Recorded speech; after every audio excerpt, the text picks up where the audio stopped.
I'm here with John Wesley Harding, SIRE record recording artist, SIRE Reprise or Reprise?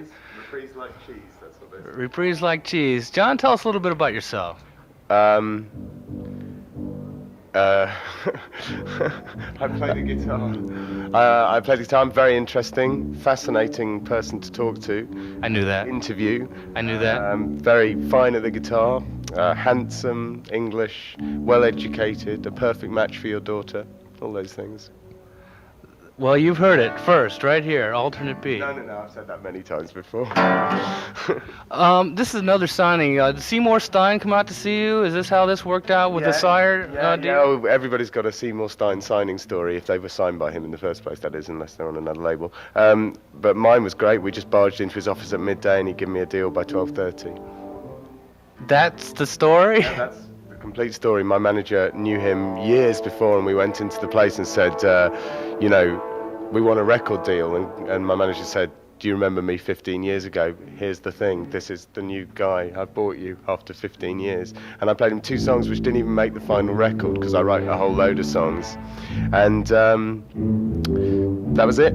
12:30 we had a deal. And in fact, incredibly enough, on that very day, that was the day I also met Andy Paley, who was the guy who produced my first record. And because Seymour said, I've got to phone up this guy, Andy Paley. He's going to produce your first record. You're going to get on really well. And he'll do it for you, and it'll be brilliant. And it was, and it is. I'm very lucky, very happy.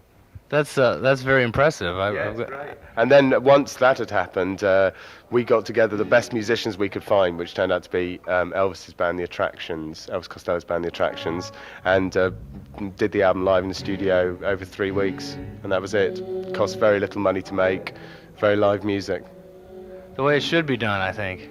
Well, if that's your point of view, yes. I mean, there's a lot of people who would argue, but I mean, it's incredible because the reviews of the album have been really good and saying it's really fresh and original and new, and it's not. It's old-fashioned, nostalgic, and live. But everything is, and so many things are so stale nowadays that it sounds original and new, just because it was done like how Phil Spector used to. No, not how Phil Spector used to make records, but how like Bill Haley and the Comets used to make records, which is, if it's a good song, you can take it in and put a load of instruments on it and it'll sound nice. And then after that, we flew to LA and kind of put some tricky things on it, like a one-horn line and a glockenspiel, and that was it, really. Because they're just folk songs, amplified and made loud.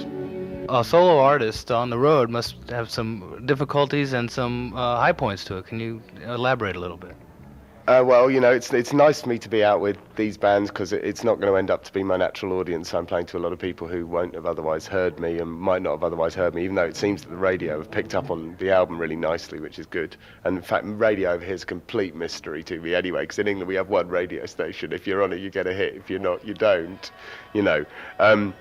But it's like, I think there are a lot of pretty horrible support bands who go around, telling people just to, if you don't want to listen to us, then go home, like they're the main act. And I don't think that's a support band's job. I mean, you're on another person's wages, and so I think that you've got to give people a little to at least cheer them up if they're not digging you. So I try and do a much lighter song. I have a song about Live Aid and a song about the Beatles reforming. And if you can do something a bit topical or a bit, Live Aid's not very topical anymore, but you know what I mean. If you can do something a bit current and funny, digging of, then people can enjoy that, whether they like the idea of a folk singer or not. To me, it is a bit frustrating being out on my own now. I mean, because I know that we're coming back with this incredible band and we're going to put on a big rock and roll freak show, so.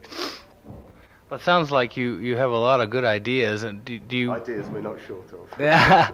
How do you come up with the ideas, and do you put your ideas into songs a lot of times? Yeah, well, I just write songs like it was going out of fashion, really. So, I mean, I've got about 140 now, so, and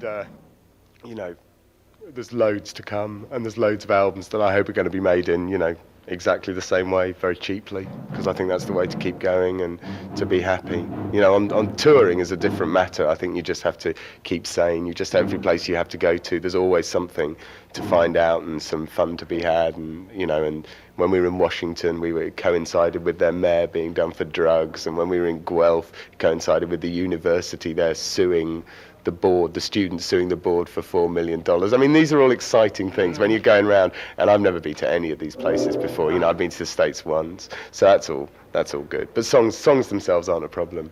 I can write at infinite length about, because all you need for inspiration is something you read in a newspaper. And then, although my words aren't that specific half the time, it's still a good thing, Like this, the devil in me is a case in point.